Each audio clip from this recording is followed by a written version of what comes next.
Gobiernos en la década de 1990. Rafael Leonardo Callejas Romero. Se presentó como candidato a las elecciones presidenciales de 1985, en las que perdió por un margen de apenas 85.000 votos. Y para el año de 1989 fue considerado el máximo líder del movimiento político del Partido Nacional, denominado Movimiento Nacional Rafael Callejas.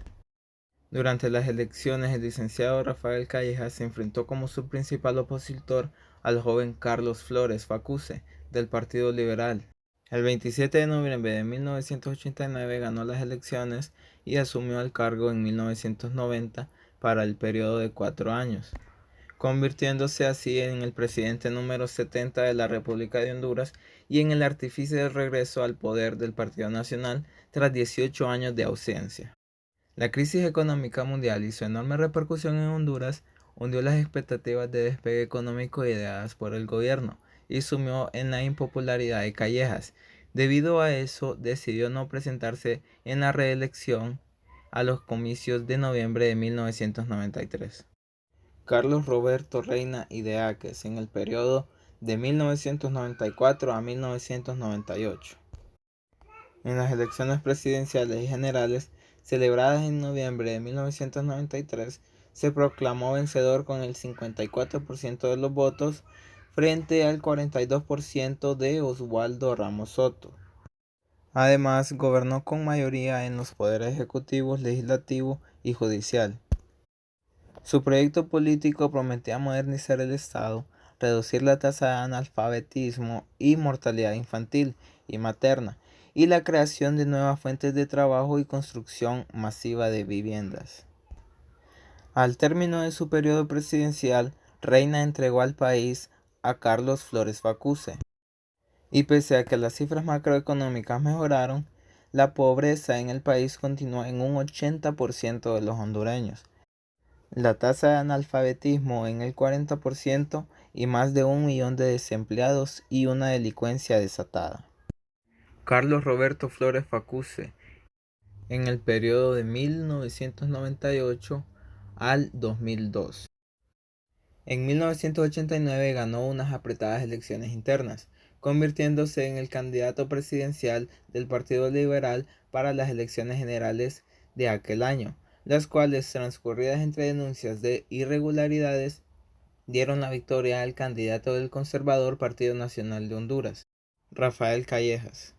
Para las elecciones de 1998 decidió abandonar su cargo como presidente del Congreso para presentarse una vez más como precandidato presidencial para las elecciones internas, donde venció a sus correligionarios. Flores denominó a su campaña presidencial la Fuerza Joven, resultando ganador en los comicios generales de 1997 con el 52.6% de los votos. Y el 27 de enero de 1998, Carlos Roberto Flores Facuse tomó posesión y anunció la adopción de un programa de ajuste económico acordado con el FMI para reducir la inflación, pero esos desvelos económicos del gobierno tropezaron a finales de octubre de 1998 con la inmensa catástrofe del huracán Mitch, que a su paso por Honduras arruinó la cosecha del banano, destruyó completamente la tercera parte de las infraestructuras de transporte y comunicaciones.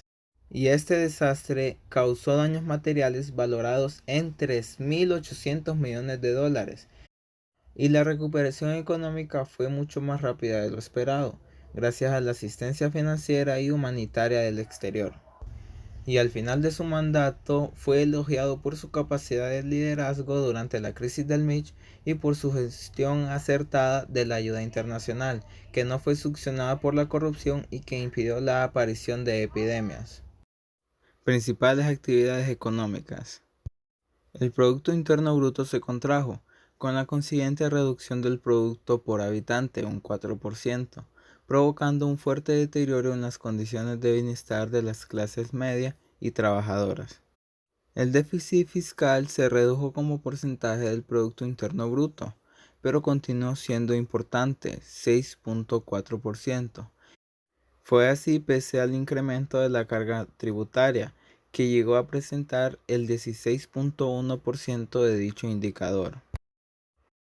Honduras comenzó en la década de 1990 con ciertos elementos a su favor, una paz relativa y un gobierno civil con poca interrupción militar en la política y la economía del país.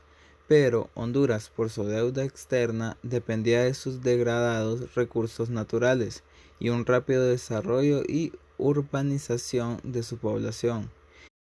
El gobierno se vio obligado a establecer una base económica que pudiera suplir la retirada de una buena parte de la ayuda estadounidense y así depender solamente de las exportaciones agrícolas tradicionales. Para 1990, el país vio el renacimiento del banano por su solicitud en Europa. Las pequeñas sociedades productoras de banano vendieron sus tierras a las grandes empresas del banano y las tierras que quedaron en manos del gobierno se privatizaron. Desde 1990, Honduras emprendió un proceso de liberación del comercio exterior y de desregulación del mercado interno. La transformación del comercio exterior incluyó, entre otras reglas, la disminución progresiva de las tarifas de las importaciones, exclusión de limitaciones cuantitativas a las importaciones, reducción administrativa y exclusión de los impuestos al comercio exterior. La economía también es introducida por el dinero que numerosos hondureños que laboran en los Estados Unidos y otros países del mundo giran mensualmente a sus familiares. Las remesas son utilizadas primordialmente para optimizar las condiciones de vida de las familias por medio de las remodelaciones o reconstrucción de la vivienda, compra de bienes, alimento y suplir las necesidades. Actividades sociales en la década de 1990. Población. A inicios de la década de 1990, Honduras tenía una población de alrededor de 5 millones de habitantes. La población rural era de casi 3 millones de personas y la población urbana era de 2 millones de personas. Y para el final de la década, Honduras tenía una población de más de 6 millones de habitantes. En esta década, la esperanza de vida estaba entre los 70 y 80 años de vida. Honduras a inicio de la década tenía una tasa de fertilidad del 5.1% y la tasa de mortalidad estaba en un 4% a inicio de década y al final estaba en un 2.9%. Honduras también tenía un índice de crecimiento gráfico del 3% y en la década de 1990 Honduras tenía un Producto Interno Bruto de $1.000.000. Las ciudades principales. Tegucigalpa siendo la principal, ya que es la capital de la república y donde se movía más dinero, dado los negocios y empresas ubicadas en dicha ciudad. También tenemos las ciudades de La Ceiba, Omoa y Tela, que estas resaltan, ya que en estas ciudades de la parte norte del país se desarrolló las famosas plantaciones bananeras que se dieron en esta época, pero se vieron sumamente afectadas por el huracán Mitch. La economía.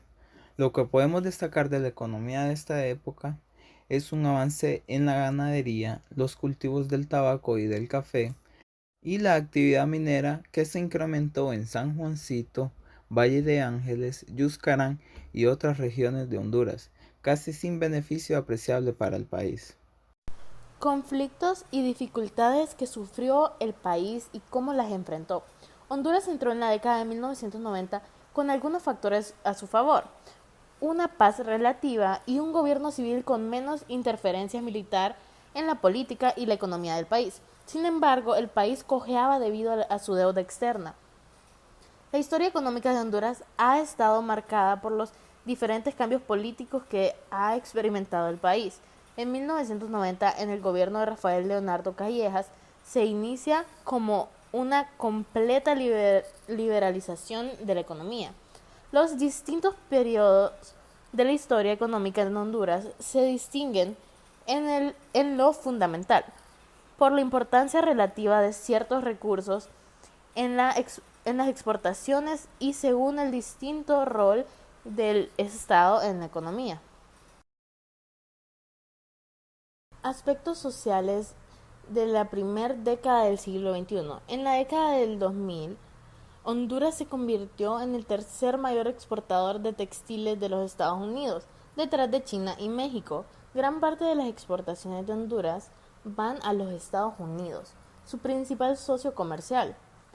El gobierno implementa proyectos de promoción y expansión del sector industrial, diversificación de la agricultura, mejora del transporte y desarrollo de proyectos hidroeléctricos. A pesar del alto desempleo y la inflación del 5%, la economía hondureña ha mostrado una tasa de crecimiento anual constante del 5% en los últimos años.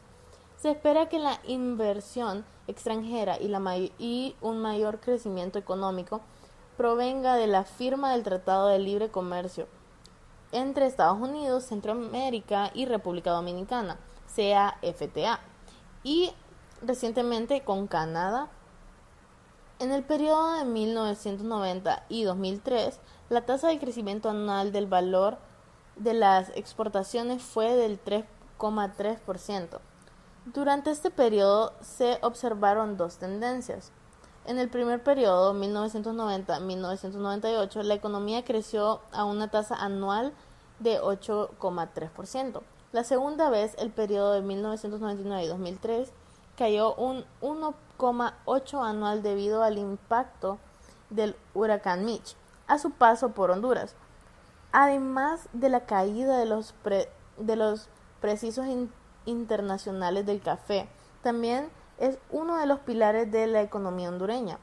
Las importaciones, por su parte, aumentan un 10,1%. Durante este periodo, principalmente por las nuevas políticas de liberalización económica, estas políticas impulsaron el crecimiento del consumo, así como el proceso de inversión. Entre 2004 y 2007, el PIB real de Honduras creció más del 6% anual. El crecimiento del PIB en 2006 y 2007 fue superior al de los 4 años anteriores, con Honduras superando a todos los países centroamericanos excepto Costa Rica. La expansión se desaceleró en 2008, pero en realidad aumentó un 4%, la tasa de crecimiento más alta de la región. En la segunda mitad de 2008, la economía mundial entró en la peor recesión en más de 60 años, lo que afectó severamente a la economía hondureña. La situación se agravó aún más por la crisis política que terminó con la destitución del presidente José Manuel Zelaya Rosales al contraerse la economía hondureña. Está vinculado al golpe de 2009 contra el presidente Manuel Zelaya Rosales.